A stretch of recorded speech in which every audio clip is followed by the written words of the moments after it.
Today's topic is... breaking down the 14th Legion's design and lore. By your hand justice shall be delivered, and doom shall stalk 1,000 worlds. 1,000 worlds? That seems a bit much. Shouldn't it be for Terra and something? She knows too much. Huh? Good evening, ladies and gentlemen, and welcome once again to WAYPN. I'm Cal. I'm Sunny. Today we're going to be covering the 14th Legion, and we're going to be covering their pre-heresy, post-heresy, and redesign. Within these sections, we'll be covering design breakdown and analysis, art, design versus lore, and final notes. As well as what Sunny knows, if she knows anything at all. And not particularly in that order. Alright, Sunny, are you ready? Yeah. Design breakdown. Sunny, here's your first Marine. Cal. Yes? This looks a lot like the pre-heresy Space Wolves. Yeah, well, you want to give us your analysis? Okay, well, anyway, their armor is mostly colored in a matte, dusty gray, bright yellow gold, and a fully crimson right arm, which is not a very common look in terms of color markings for the Marines we have seen so far. On the pauldrons and the knee is their Legion symbol, which is half sun and half skull. With this color scheme and metal texture, it reminds me of a gray office suit. Pair that with their clean look and gold. A grey office suit? Yeah. You know, I had to hold myself back because of the way you said crimson. I thought you were saying cringe. I'm like, I have a cringing arm and a grey passion for professionalism. Yeah, so this reminds me of a grey office suit. Pair that with their clean look and gold, it makes them feel very professional. Do most office suits have skulls on them these days? I haven't been to the Google offices recently. Oh yeah, they want to look macho, these days. Yeah, alright. Anyhow, but the crimson red and Legion symbol paint a very different story though. It combines a symbol of hope with a symbol of death, with a color that is close to blood. So it shows that this Legion will not leave a trace of survivors when they go in to do their job, be it for a good cause or otherwise. I see. Interesting. Well, I should tell you, this is actually a pre-Primarch design. You tricked me again. Just a little.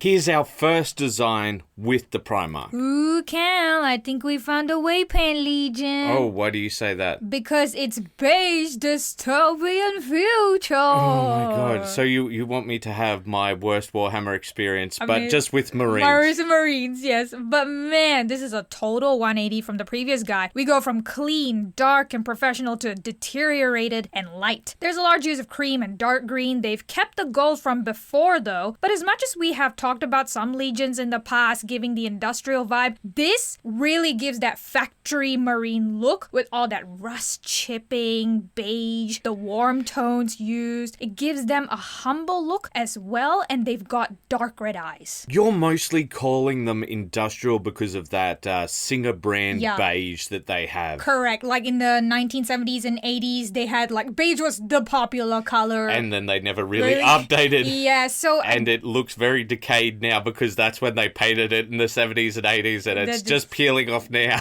Yeah, no, it looks like you're wearing a literal factory. You just can't unsee that, right? And I am also noticing two pipes going into the helmet, which makes it feel like a ventilator, just like how you would take precaution in a factory around chemical fumes. Yeah, I can see how you're seeing things that way. So maybe this guy deals with a lot of toxins in the environment or weapons, which is why he also looks very deteriorated. Well, interesting perspective. Shall we move on to the next one? With the Mark IV armor, he is looking a little cleaner than the previous and is giving a very different aesthetic. I don't know about you, but I'm getting red-eyed mantis vibes. Red-eyed mantis vibes? You mean like the green little stick insect? Well, some of them actually look a little beige. Okay. Can we not see the resemblance here? No, I think... Okay, fine. Well, I am noticing that with this color scheme and textures of rust, this Legion seems to focus a lot on organics. They use very earthy colors with dulled golds, browns, bone, and greens. With a symbol in the middle, which looks kind of like a sun with a skull in the middle. It is similar to the original symbol. It gives an ancient feeling as well. Okay, I need you to explain that ancient feeling, because with a lot of it, I'm just like, I think, Sonny, you're doing a bit of anthropomorphism, except for insects in this case. Because when you take a look at the colors, right, you've got that nice forest green, you've got brownish golds and that beige. When you look at it all together, it kind of reminds you of ruins that you might find in a forest. Oh, okay. You're talking about like the Machu Picchu sort of ruins. Yeah, like sandstone feeling. So that's why I feel like it looks ancient, especially with that deteriorated armor look. Oh, okay. I thought you were talking particularly about the symbol. Oh, no, I'm saying as an overall aesthetic. Ah, yep, I follow. I do also notice the black stripe down the helmet and a pure black power pack. And since our 13th Legion video, I know this guy is meant to be in the 5th company. Not that I have any idea what they do in the 5th company, Okay, just remember that that's Codex Astartes, so that's after the heresy, so whoopsie. that can't be now, can it? Okay, well, maybe it's something different. All right, continue. Okay. I have a feeling this Legion is going to be one of those Codex suggestions ones, though.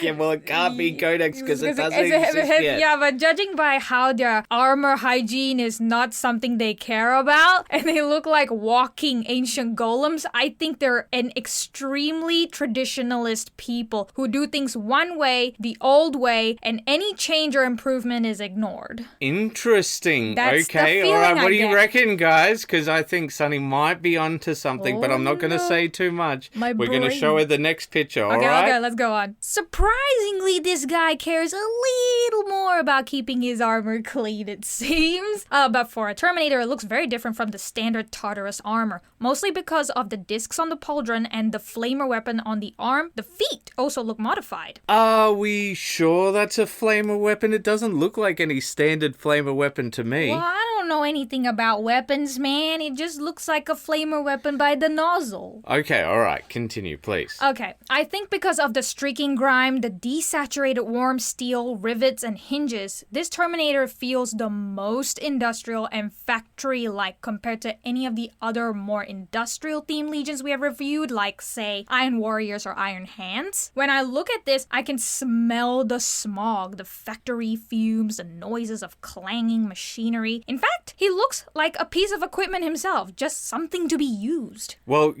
perhaps those other ones are more modern factories, and he's the Perhaps. ones that we find in our region. He's the OG. Yes. Okay, all right. Let's get on to the next one, shall we? Yes. Remember how I previously mentioned about the stone golem feeling? Yes. This dreadnought is really feeling like that now, with the heavier rounded shapes at the top and the arms, the weathered cream or bone-colored metals, and that mossy green and dark red eyes. It feels ancient and of course intimidating, which all dreadnoughts will feel that way with their mass. I also see a green stripe through the helmet, but this has to mean something, right? But as you know, I can't say anything until we get to the design versus lore part, and you've been hitting some pretty strong notes, and I've been showing these guys one by one, and I'm like, I'm sure the sunny nose is going to pop up any second now. Oh, we'll see then. Speaking of, I'm going to go on to the next one. Ooh, the chipping and flaking details on this guy is really prominent. It feels like he's going to crumble to dust at any moment. This one, if you said that this one was the WAYPN one, I could have gotten that because of the chipping in this one is very strong and prominent. I was gonna be like, this is Cal's dream suit. Yeah, Or you mean my nightmare suit? You're Yeah, okay. obsessed with the chipping anyhow. No, I think I can do chipping well. Yes, all right. I'd also like to point out that the dark red eyes, when we compare it to the Ultramarine's bright, polished, clear ones, I hope you can see what I meant with the passion and liveliness now, Cal. Because when you see the dark red, dull eyes of this Legion, they look like they are switched off. Not alive, they look empty and hollow and lifeless. No, I'd say he looks very much alive, but he doesn't... No, he looks alive, but he looks alive in the way that a predator does.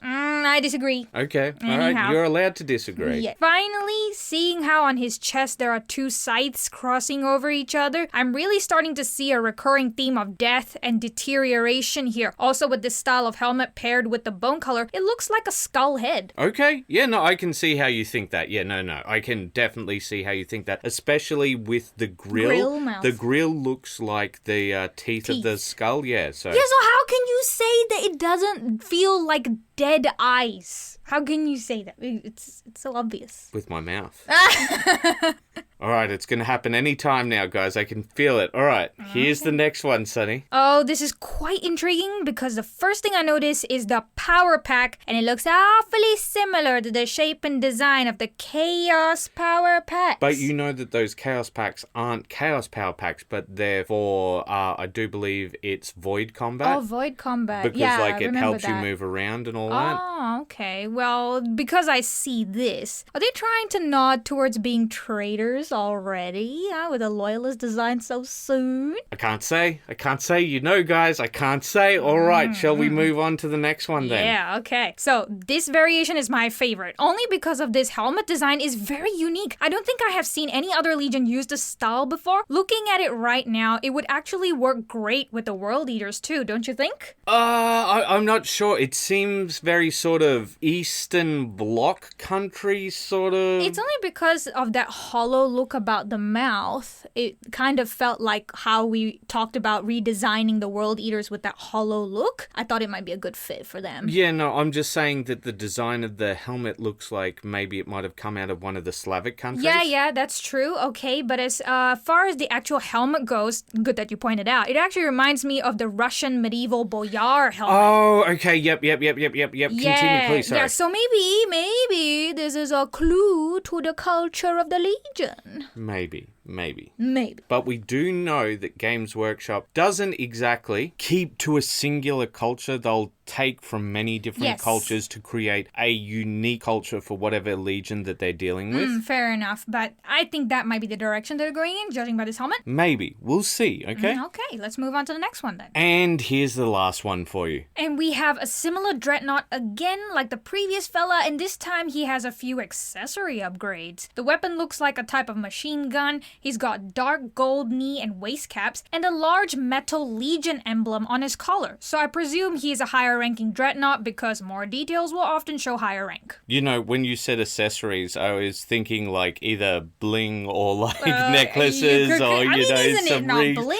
But yeah, no, okay. All right, well, this is the last of them, and I'm really surprised that we didn't move on to what Sunny knows. So let's move on to art. Hey, it's an Adrian Smith piece. We saw this type of art with the World Eaters too. Yes, but you can see why I use it, because it has a very clean feel and you can feel through their motion more than anything else. Yeah, and they don't feel anything like the templates we have seen so far. They have more sloping and rounded shapes, clean, bright golds against forest greens, laurel and lion motifs even. The consistent patterns here are the colors and organic feeling of this Legion when we compare it to the previous templates. But it feels more like a European garden fountain more than a factory lineup right now. Okay. Yeah, I mean, it's an extremely different portrayal of this Legion. They feel peaceful, tranquil, and approachable. I am now very confused. Looks like they're pulling a World Eater confusion on me. Okay, all right. It's a very small line. Indeed, but we should probably move on. All right, here's your next one. Once again, this is a clean and noble portrayal of this Legion. The artist is focusing on the size of the Marine's build. This body is massive compared to his head. He holds the sword in front of him with a serious face. There is more use of the eagle motifs in copper. Again, very earthly tones and grounded mindsets are being shown here. The Marine is pristine as well. Cal, you have a lot of explaining to do in the design versus lore section. There are symbols being used here that weren't before, and these guys are clean, and then the templates are all dirty. What is going on? Okay, I will tell you that this is a very, very important character to the Horus Heresy. Okay, sure, I'll keep that in mind. And there is a reason he's very clean compared to the others. Yes, and I'm looking forward to that explanation. All right, here's your next piece of art. Yeah, now this looks more like the template. In the earlier ones, I guessed based on their look that they may be exposed to toxins all the time, and from this artwork, it definitely confirms it. We see toxic green gas all around him, his armor is deteriorating, but he has bright blue eyes here instead of the dull red ones. That gives a different messaging too. It's normally the color you use to show good intentions and energy or a sense of coldness about the way they view the world. Well, when it's in this style, when it's not just a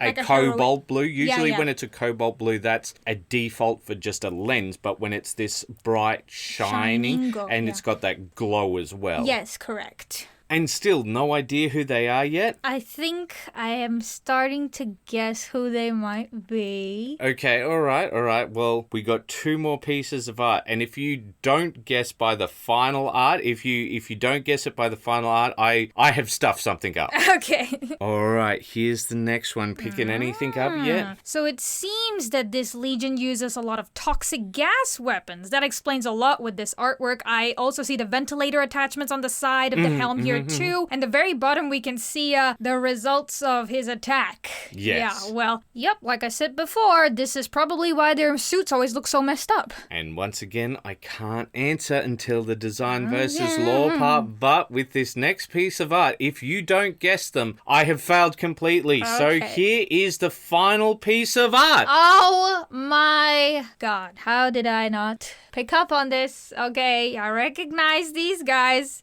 They're the Death Guard. It's time for What Sunny Knows. What does Sunny know about the Death Guard? I know that the Death Guard are stinky boys. Yes, okay. What does that actually mean, though? Because they eventually turn to Nurgle. Correct. And their Primarch is Mortarion. Yep, that's right. And I think that's kind of all I know. Like, you know, like they have the toxic stuff. They have a lot of death-related themes. And I think that's all I know about them. Okay, so you pretty much just know them as the Nurgle. Marine... Yeah, Nurgle Marines. Death Guards, yeah. Okay, all right. Well, can you finish off your analysis of this guy then? I'd like to point out something, though. It seems that the World Eaters and the Death Guard both have something in common. People are introduced to their Chaos version first, rather than their pre-Heresy versions. Well, this is something that I will add before we do the design versus lore. So, in the real world, what happened was they made the 4 Chaos Guard guys, Yes. right? So they made the Khorne guys, they made the Nurgle guys, and then they went backwards and designed the Death Guard pre-Heresy. Oh, that's a bit So weird. like those templates you saw last time,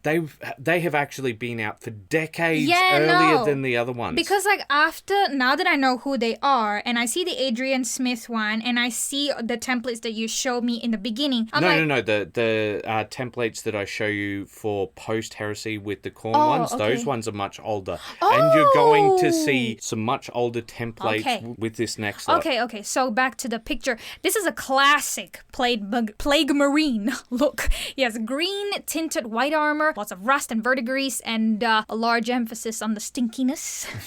Like the smell of rot. We also see the Nurgle fly symbol on his knee as well. You know, with this much rot, I wonder how they managed to get anything done. Shouldn't their weapons not work at this point? It's the blessing of Nurgle. It's a lot like with how the Orcs, their machinery works because they believe it works.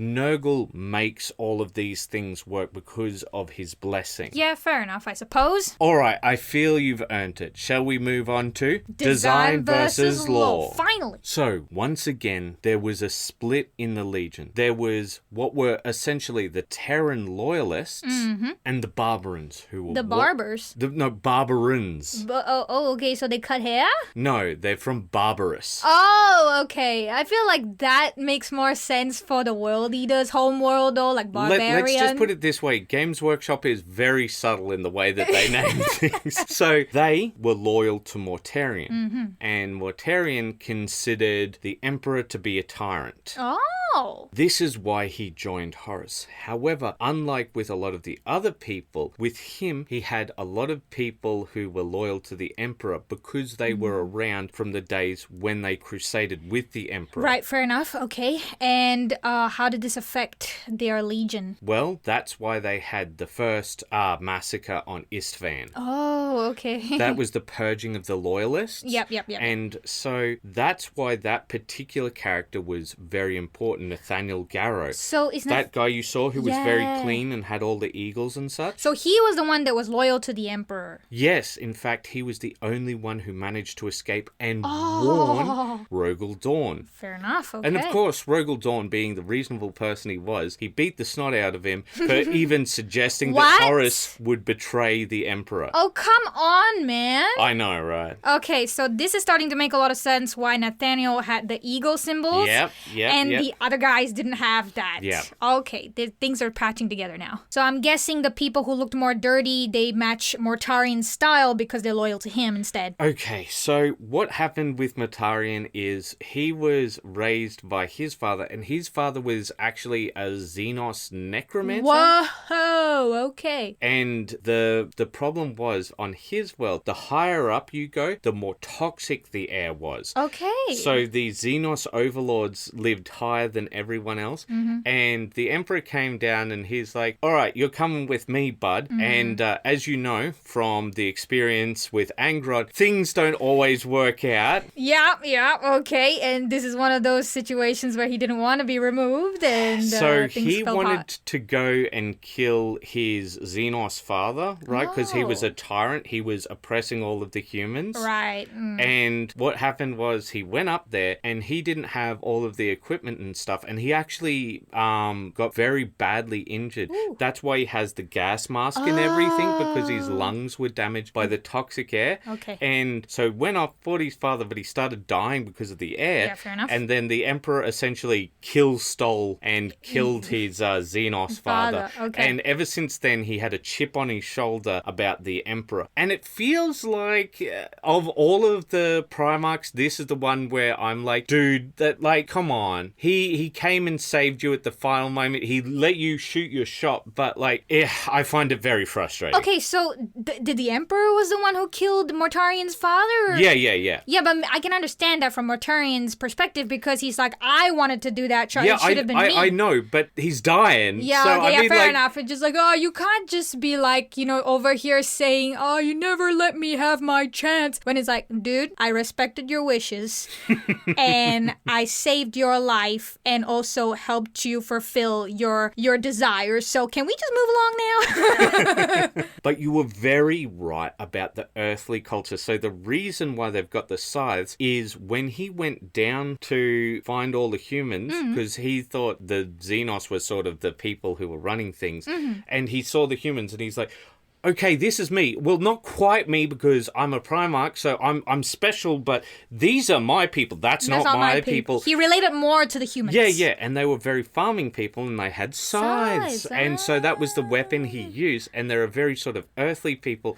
And the whole reason why they look the way they do is that's meant to be bare ceramite. Its natural colour is meant to be that sort of cream colour. Oh, yeah, okay. Mortarian was kind of the opposite of Fulgrim. He thought that all sort of labels and markings and all of that sort of thing was just ostentation, and he connected that with his Xenos father. Oh. So he hated all of that. So they just went in and they scrubbed off all their markings and all of that sort of thing. And so basically they just had the Legion symbol and that's it. That's why you see them looking so very clean. And humble, like that's the kind of the feeling I got. Well, they're meant to feel humble only because it's... But Mortarian's hatred really grew over time because he saw how the Emperor brought the worlds into compliance.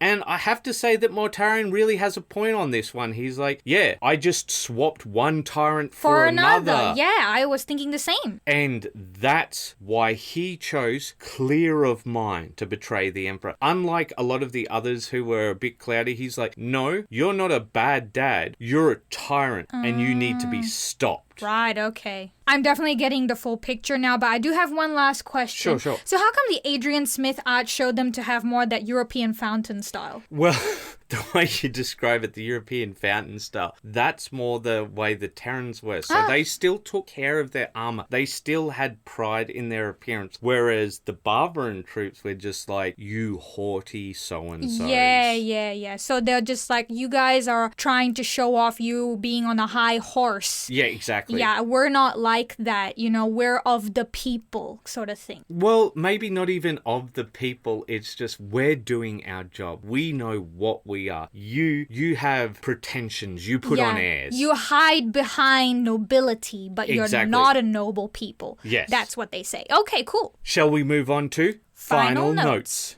All right, Sunny, have you squared this circle? Have you Oh, definitely. understood? Yes, and I think I will admit this is probably the best design versus lore that we have because like I really understood the picture clearly from start to finish. But you didn't know the Legion. Yeah, and I think the designs fit perfectly. I would not probably change too much about them. Pre-Heresy design, I think they're spot on. Do you think you might try a redesign where you differentiate between the loyalists and No. Okay. In the sense that there was no template design of the Terrans, my only picture of them is the Adrian Smith art. Okay. Right? So it was a bit confusing at first when I saw only the Mortarian loyalist artwork, and I was like, wait, why is there that difference? So I guess I would make one that looked like the Terran ones, but other than that, I think conceptually speaking, they're perfect. All right, well, I guess we should move on to Post-Heresy. All right, now I'm going to do the classic where I show 4 together. No. We will show 3 together at the same time. No, I'm showing you the 4 and then you break down each one. No, we're doing 3 at the same time because they look very similar to each other. Okay. Yes. All right, Sunny, please give us your graphic designer insight. Oh yeah, this is the classic Nurgle Plague Marine look. And take a look at the green. It's that Shales green we talked about in our in-depth color psychology video and how this particular type of yellow-green is associated with toxicity. Why is it associated with toxicity? Because I think it was the 18th century and they had Shales green wallpaper fabrics and it was toxic. It was actually hurting people. Oh yeah, it was actually poisoning people, literally. So that's why it's associated with toxicity. Yeah. So dudes got a bit of patchwork done. Their symbols have changed to match that of Nurgle. And the fantastic thing about them versus the Khorne Berserkers is that there is no mistaking who these dudes are on the field. You take one look and you know it's Nurgle Death Guard as opposed to the World I think you always know who the Khorne Berserkers are. No, I never knew who the Khorne Berserkers are. Like, I didn't know that they were actually originally World Eaters. I thought okay, you're saying that you can see the link between the pre-heresy Death Guard and the post-heresy Death Guard is what you're saying. Yes, is that... correct. Okay, all right, please continue. Yes, so they've kept that Russian Boyar helmet too. And the most interesting update here are the hooved feet. Okay, I can't believe I'm saying this, but I actually really like the concept of the Death Guard. I hate the grossness of them. You were very upset when I was doing the graded demon. I know, because I hate how gross they are. Like, I can't even look at them some of the time. You could not look at some of them. And so that's why I'm just like, why do I like this though?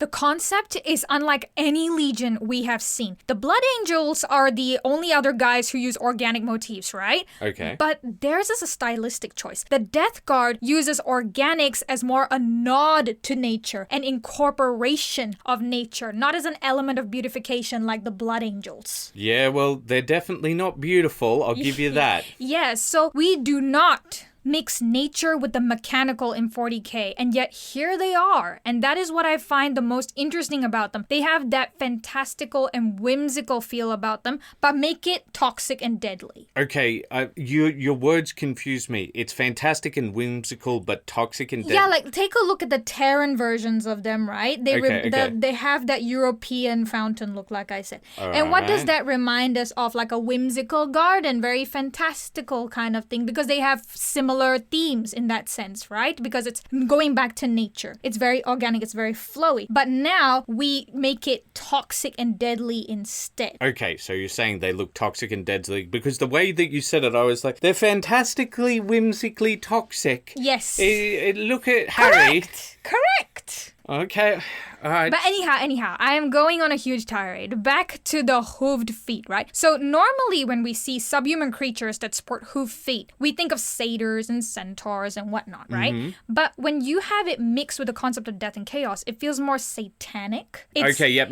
Yeah, so it's a nod to that otherworldly darkness, the place you shouldn't touch, you shouldn't seek. Oh, you're saying it feels very pagan as opposed to Christian. Ah, yeah, okay, I guess that's what I meant. You coming coming at it from a very different Asian perspective than from a European's perspective or a Western perspective. That's actually what I meant by like that whimsical, fantastical sort of thing. Because it's not of this world. All right, yeah. Right? So, these are very prevalent concepts like with the Mouth of Madness, Yellow King, Cthulhu. It's a different kind of fear. It's the kind that you really don't want to face. The unknown of death. I don't agree. I think it has a closer connection to body horror, and this is the feeling of where your body has turned against you. So there's a thing called alien limb syndrome. What this is, it's when you feel that a part of your body isn't actually yours.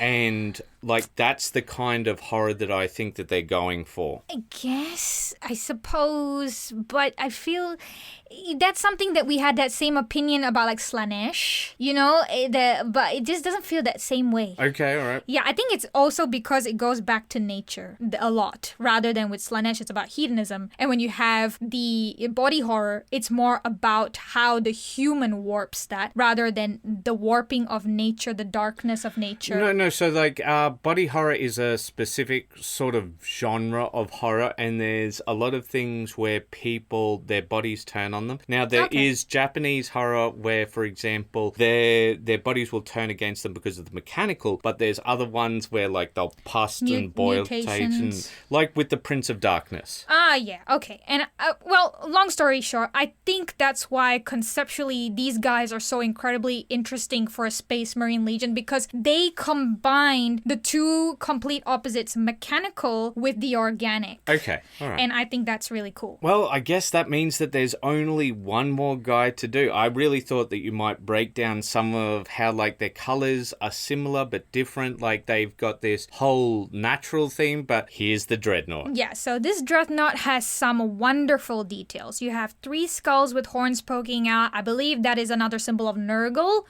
They've got the gross pox all over, a mouth on the shin, and some eyes that have been jaundiced or have cataracts in them. And you can see exactly how creative you can get with this concept. Yeah. When we did our Emperor's Children redesign, we had some comments saying that having the eyes thing is not very Slanesh, it's more Tzeentch, right? But you can see from this template of Nurgle that it's not limited to just one thing. So some people have very particular views of chaos and they put it in very defined parameters. And I find that so strange because it's, by its very nature, it's chaos. No, yeah, exactly. The beauty of chaos is that there are no clear defined lines. You can explore just how far things can go. And like that, they are showing these various elements. And I like that. Okay, so personal anecdote into our life. Sunny has a very low disgust tolerance.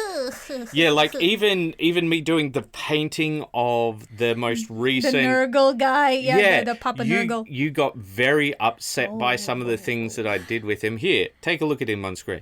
But why do you find this so interesting if you have such a revulsion of the disgusting? I think it's because I like the natural themes a lot, right? Like me personally, I'm more of a fantasy girl than a sci-fi girl. Okay. So I feel like when they have merged these two concepts together, it's very interesting to me. And again, it's that sort of pagan concept coming through. Yeah. It's not anything that you expect to see in 40K, and that's why I really like it. All right. Well, shall we move on to art? So to be fair, usually I show you a lot more templates, and the reason for that is I want you to get a better feel for them because there's a lot of different designs. And I could have shown you the modernized templates, but then you just get upset about the Primaris feel. Would. So I showed you those, but you felt that they all looked very samey. But with the art, I feel that there's a big level of difference. Now here is the newer art. Oh man, I love this art. I've seen this one before. Yep. Yeah, you can see big old Papa Nurgle on the background, and you can just make out the rest of the Legion through the smog of the toxic gas. I particularly enjoy the different uses of greens. The Marine himself is a more minty green, right? Would you call it a minty green? Yeah, I'd call it like an off shales because I wouldn't call it minty because minty I consider considerably darker. I guess. Minty more like a light blue-green, like a pale blue-green. All right. Yeah, but he still stands out. And the pinkiness of the flesh tentacles give that pop of red contrast this piece needs to keep your focus on the main marine. And you've got nice orangey copper tones with the trims and skulls to tie it all in. It's such a well-executed piece that shows off that creepy stinkiness of this legion. Well, I particularly like this artist for how they bring sharp focus to a piece. Like, you know exactly where to look, and then your eye radiates out from there. Yeah. So you'll also notice that within the smog, there's this idea of a greater demon of Nurgle. Yes, at the back, like I mentioned before, because like you focus on... It's a silhouette, it's a shadow. Yeah. And I think this is very well executed in that sense, composition-wise as well. With this art, you sense the darkness more with the way the Legion is coming out of the warp, and again, a large use of reds and pinks to contrast against the greens. And with the way the Marine is in the back is smiling, it gives such a sinister feel to them. Again, like I said earlier, they come from that place you should not venture, and this is a good portrayal of that. Okay, yeah, interesting. All right, there's a bit of lore that I'll explain later, but yeah. This is a more hostile portrayal of the Nurgle Death Guard. He has a lot more thorny and spiky shapes all over, spiked scythes along the pauldrons, which I do like, a nod to Mortarion. With his face, the artist is clearly going for Blackbeard from Pirates of the Caribbean. I'm not sure that they were made at the same time, but all right, please continue. Yeah, so it's completely caved in to show the rot of the mutation. Again, this is one of the most obvious way to show evil, the use of tentacles, hooves and horns.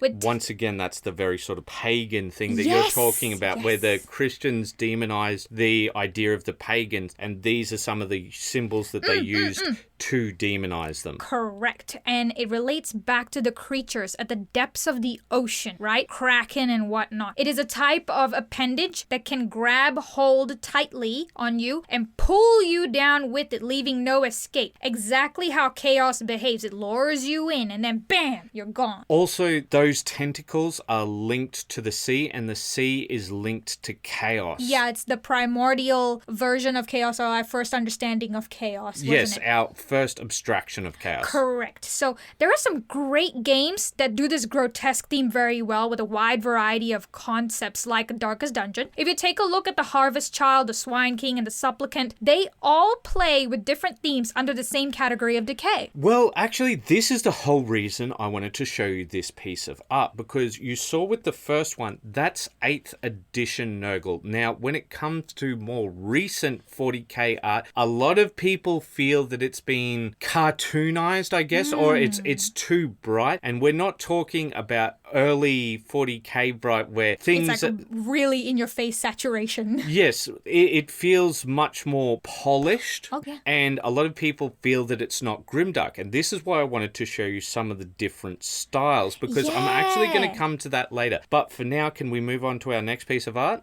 Well, hold on. Before we go to the next one, I just want to describe more of the Darkest Dungeon concepts. All right, go for it. So, with the Harvest Child, it's the desecration of that which we hold sacred, right? Yep. The mutation of a child. And the cornucopia, which is the bounty of food, which is meant to provide us with nourishment. It's all rotting. Now, no food, no child, no future. Yep. Right? The Swine King, pretty obvious. Many cultures consider pigs to be filthy. Yep. And finally, with the Supplicant, we have a tick that slowly drains the life away from you through the blood, a parasite, right? We often see maggots, flies, pox, flesh wounds, etc. as the elements used to show decay with Nurgle, but with this, you can see just how diverse you can make this concept.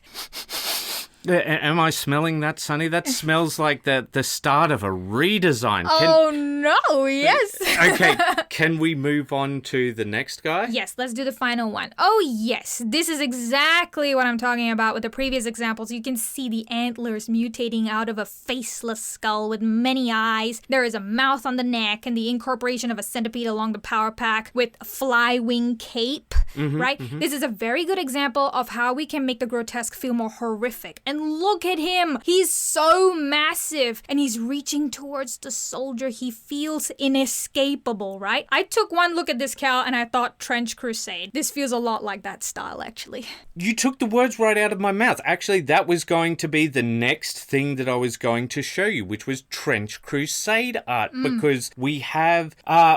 Nurgle has this feeling of comicalness to it. Yes, I would agree with that. So I wanted to show you how it looks when we feel like we're taking it seriously all the time, all the way. I just wanted to start with this piece of art because he almost feels like a Death Guard, except without the top of his armor. Exactly, because I mean, look at that ornate shield and everything, but more the greaves and the leg parts, yes, correct. You see, they look just like a Death Guard there. But please continue. No, you're correct. You're correct on that part. But you see how his intestines are falling out. There's a lot of desaturated tones here, and you're 100% correct. The more later variations of the artworks of the Nurgle, they're a little bit more on the saturated, brightish side. I don't think that's people's biggest complaint. I think that they feel more processed. They don't feel as raw.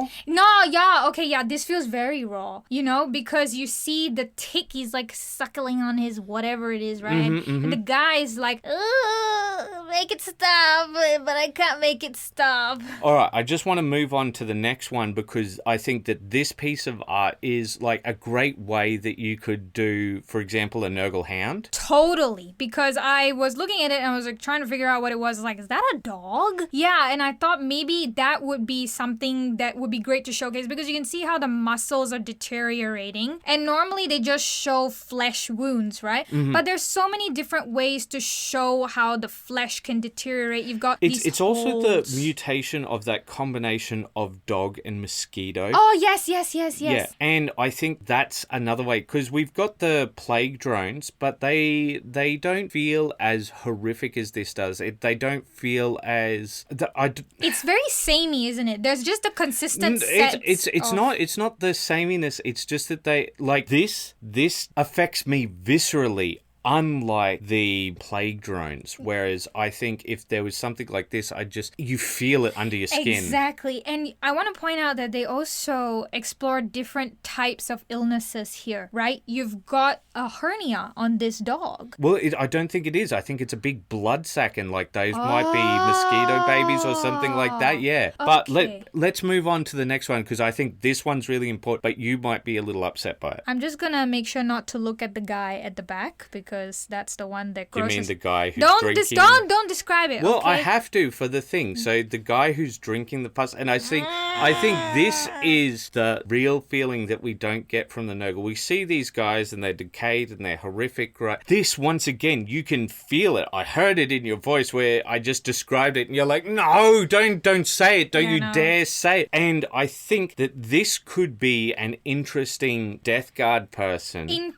Because like... Look at the shape of this guy. Right? Yes, great silhouette design. It's very lanky in certain places and then very bulbous in other areas. Yeah. So it shows like the deterioration of the flesh, the mutation and of like tumors everywhere. And it feels like a god of, I don't know, disease or something. Yeah. Right? And I feel when you sort of warp the shapes, because even with the other ones, the other examples that you've shown me, they're all very different. The shapes, some are squished, some are short, some are sharp. Like you have to have that differentiation, and I think if you go crazy with that, it feels more chaotic. Yes.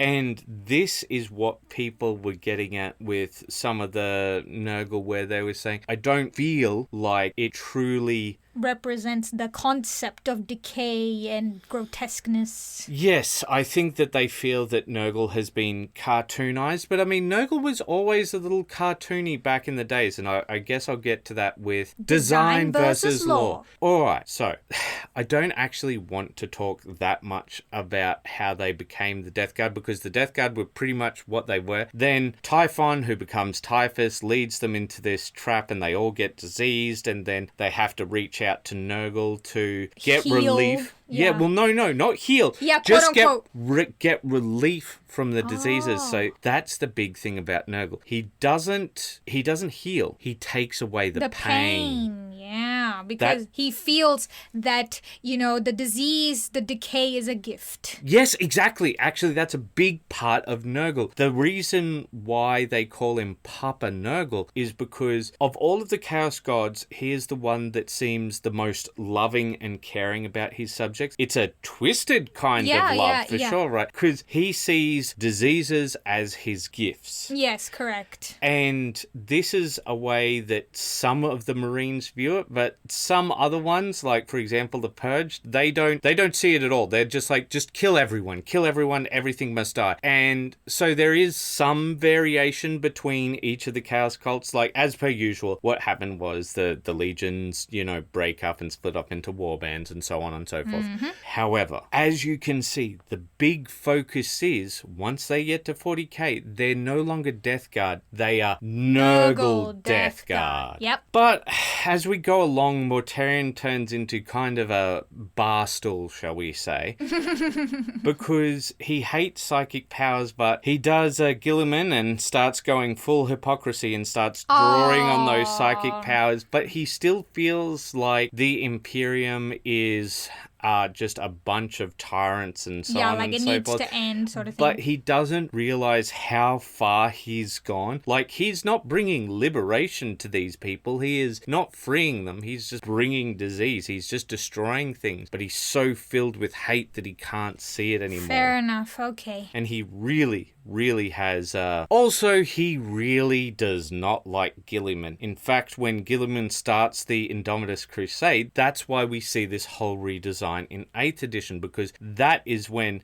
they come out of the woodworks to try and kill Gilliman. Oh, wow. All right. Yeah, he personally comes is that how he gets poisoned? No, he got poisoned a long time ago, and then he got healed, and now Mortarion's seeking to correct that, shall we say. Fair enough. But long story short, you can see how they become purely a Nurgle warband rather than the Death Guard that have joined Nurgle. Yes, it's much like the World Eaters. They're not the World Eaters anymore. They're just Khorne Berserkers. Okay, yeah, I think I can see what you mean by that. So, Sunny, does their design fit their lore? I would say yes, but after having all the discussion and taking a look at different art concepts that, explore the similar concept, I think they could be a little bit better.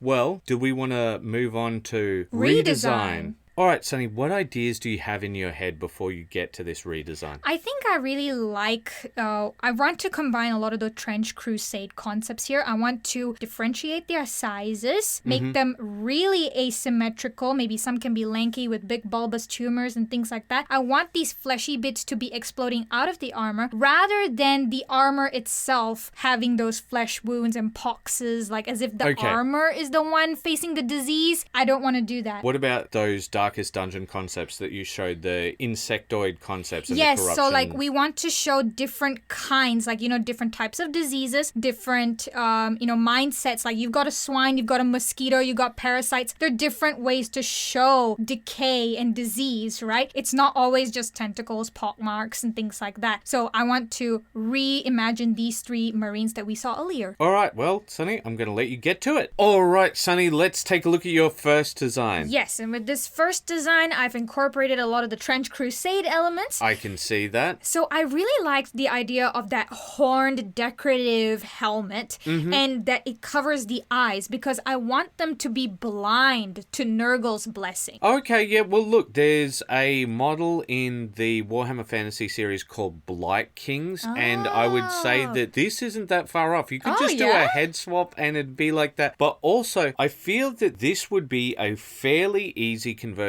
for a lot of people because you could just use some putty, make some shapes, and then, just poke holes in it, and all of a sudden you've got this great silhouette design, and then just put a cloak on one side. So the reason why I decided to do the cloak is to have a nod back to the loyalty to Mortarion, right? And how they are more about farming, and they would have those humble cloaks and drabs and stuff like that. Okay. So I wanted to incorporate some sort of fabric there, and also I wanted to incorporate incorporate that asymmetric design with that huge tumor growing on his shoulder. And you can see that the hand is completely lopsided. It's reaching all the way down to his feet, and it's sort of falling apart slowly. And that's another way you can show asymmetry. And finally, I've incorporated a European motif design all over his armor. I don't think that the European motif design fits this. I think if you could remove that European motif, I think that this would feel a lot better. I think that makes it feel way too Trench Crusade. Oh, yeah? Okay, sure. Because when I take a look at the Trench Crusade and they have those ornate elements, right?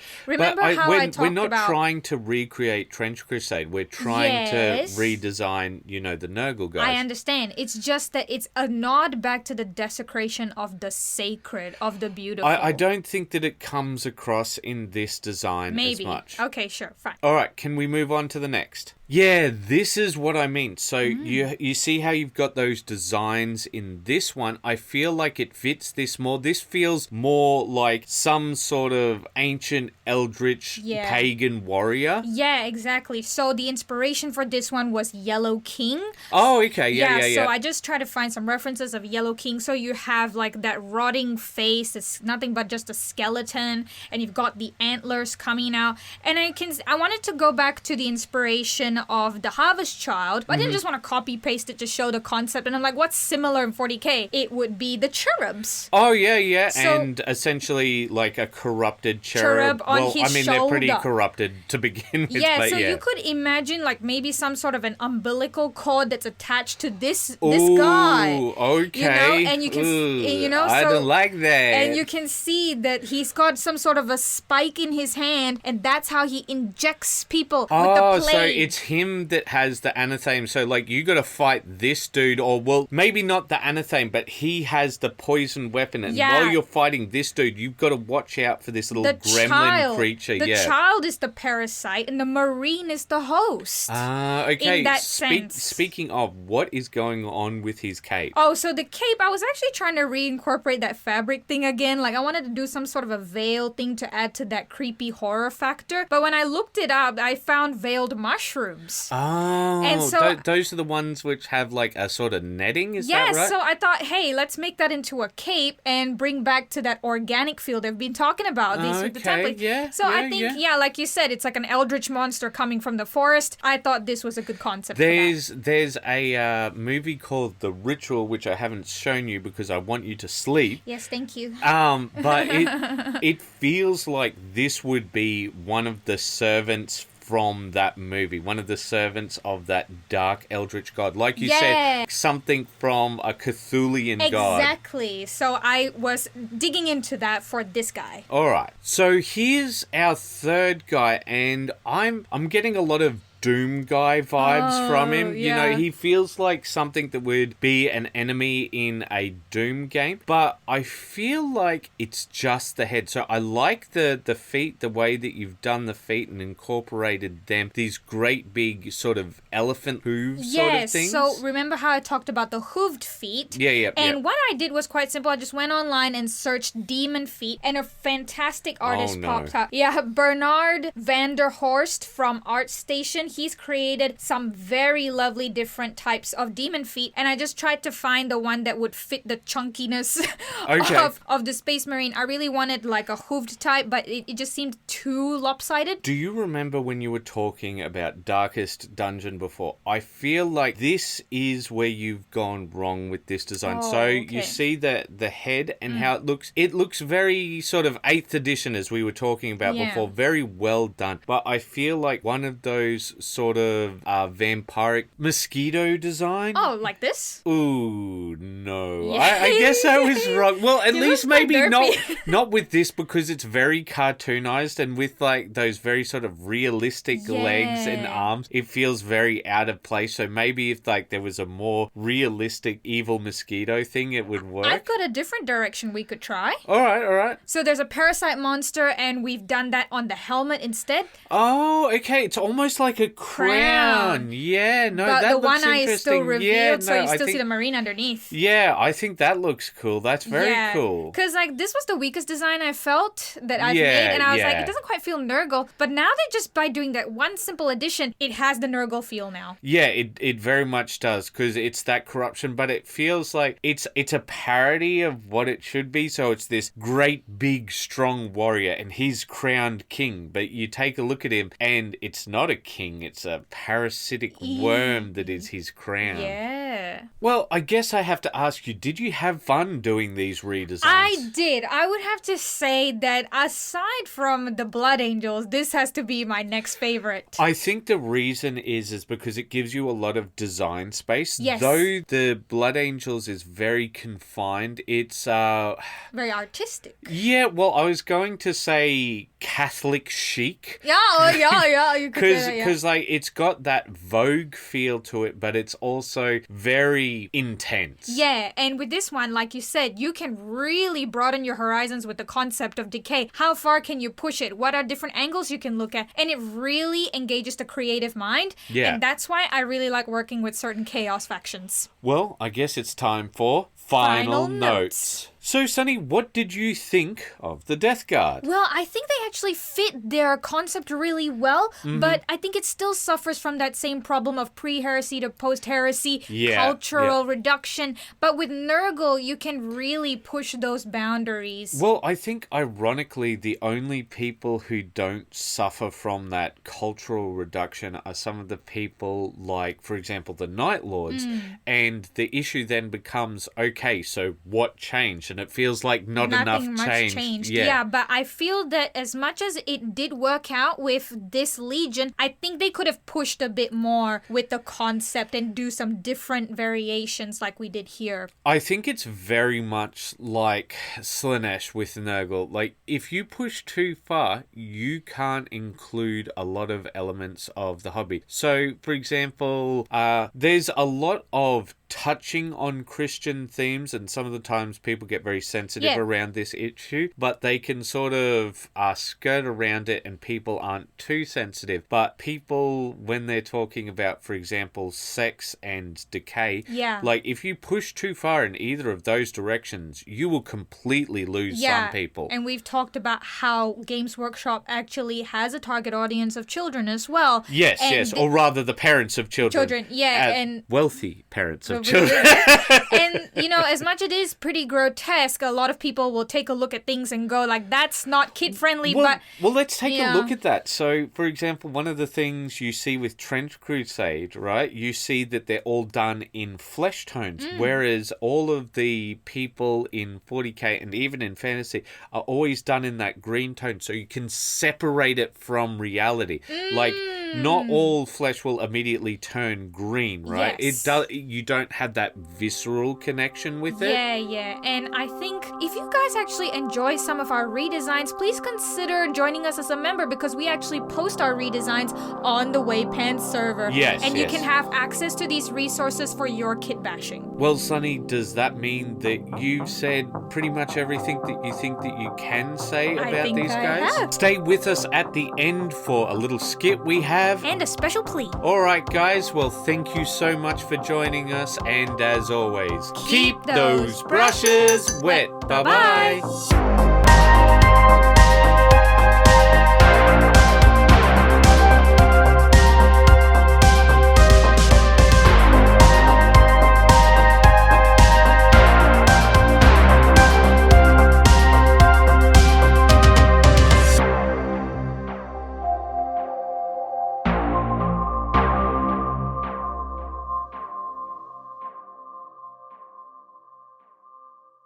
I, Nathaniel Garrow, last of the true sons of the Death Guard, pledge my undying loyalty to WAYPN, for they... Undying loyalty? True son of the Death Guard? I'm pretty sure my patron god makes me undying. Typhon, what in the Emperor's name has happened to you? You may call me Typhus now, and I have grown. Yes, I can see that. Perhaps you should consider a diet and a bath. You cannot shame me, brother. Obviously, you smell like the third day of Comic-Con. Hey, that was uncalled for. Anyway, I also wish to pledge my support for WAYPN. As if they end here, there's no chance of decay. That is a very weird reason to support someone. But I'm glad you're helping. Agreed.